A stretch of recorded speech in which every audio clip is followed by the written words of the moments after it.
Nagsalita na sa kauna-unahang pagkakataon ang alkalde ng Ternate, Cavite para depensahan ang kanyang sarili kaugnay ng video ng isang pa-contest kung saan ilang bata ang pinaghubad ng salawal. Giit ni re-electionist Mayor Lamberto Bambao, di raw siya ang pasimuno ng contest na hindi naman niya nakitaan ng mali siya. May saksi exclusive si Julio Segovia.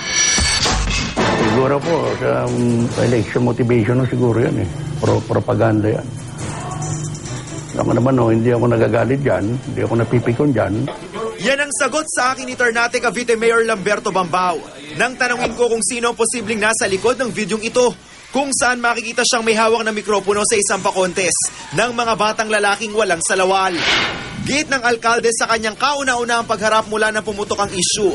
Hindi siya ang nagpasimuno ng anyay katuwang idinaos 2 araw matapos nitong Pasko. Ayon kay Mayor, dinatnan lang daw niya ang pa-contest. Malayo pa ako, masaya na sila doon. Sabi ko, nangyayari dito, all saya. Kaya nga pagdating ko, sabi ko, nakita ko 3 bata, nakatayo doon. Eh, sa tuwa ko naman, hinawakan ko yung mic. Tawa ko ng tawa doon sa 3 bata. Sabi ko doon sa kapitan, magkano ba ibibigay sa 3 bata? Sabi ko, bahala ka na kayo, Mayor, kung magkano. Sa videong hawak ng GMA News, makikitang hindi inawat ng alkalde ang katuwaan. Pero para kay Bambao, wala umanong mali siya sa pa-contest. Nakagis na raw ito sa kanilang bayan kahit nung hindi pa siya ang alkalde. Nakagawin yan eh, tradisyon na sa aming bayan yan. Lahat ng lugar ginagawa yun eh, yung palabasan ng ihipat.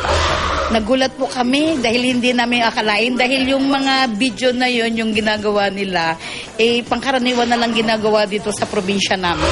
Ang alam ko kay Mayor, mabait siya, matulungin.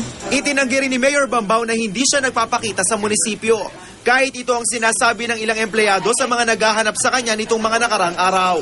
Gumagawa na raw ng reporting guild sa insidente ang Municipal Social Welfare Office ng Ternate. Kahit wala pang opisyal na nagre-reklamo. Di ba ho, nakausap na yata yung pamilya? Wala naman ho reklamo eh.